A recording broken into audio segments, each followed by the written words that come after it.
La santé apparaît comme le premier terrain d'action sociale du nouveau gouvernement du Bénin. L'ambition affichée est de garantir à chaque citoyen l'accès aux soins lorsque sa vie est menacée, indépendamment de sa situation financière. Dans de nombreux établissements de santé africains, les exigences administratives ou financières retardent parfois les prises en charge. Le président de la République, Romiad Ouaddahi, souhaite rompre avec cette pratique en instaurant un principe simple: sauver la vie du patient avant toute autre considération. Pour soutenir cette réforme, un fonds de roulement d'1 milliard de francs CFA a été mis à la disposition des formations sanitaires publiques.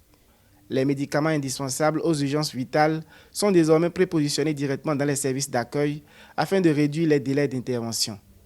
L'objectif de la mesure, c'est d'abord de sauver les vies.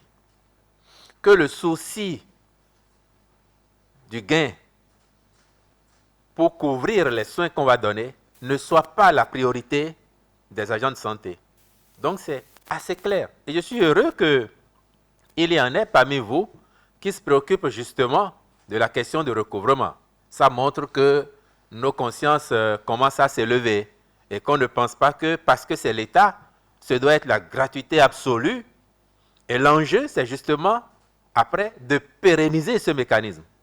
La prise en charge des urgences vitales s'inscrit dans le déploiement de l'assurance maladie obligatoire qui couvre 80% des frais de santé, moyennant une cotisation annuelle de 15 000 francs pour les adultes et 9 000 francs CFA pour les enfants. Désormais, aucun paiement préalable n'est exigé en cas d'urgence vitale. Les soins sont administrés immédiatement, l'État assurant une couverture totale ou partielle pour les ménages les plus vulnérables. Cette réforme accompagne les investissements engagés dans le secteur, notamment la médicalisation de 130 centres de santé et la réduction du coût de la dialyse à environ 55 000 francs CFA par séance. Dans le panier de soins de base de l'assurance maladie obligatoire, les urgences et la réanimation sont dans le panier de soins.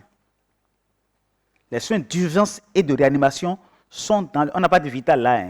Les soins d'urgence et de réanimation sont dans le panier de soins pour les 48 premières heures.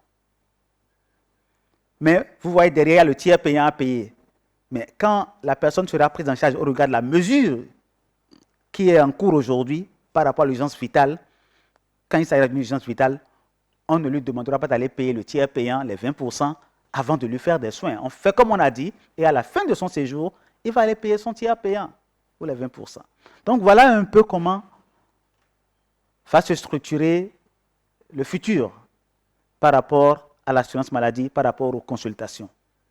À travers ces mesures, l'exécutif fait de l'accès aux soins et de la protection sociale l'un des premiers axes de son action gouvernementale.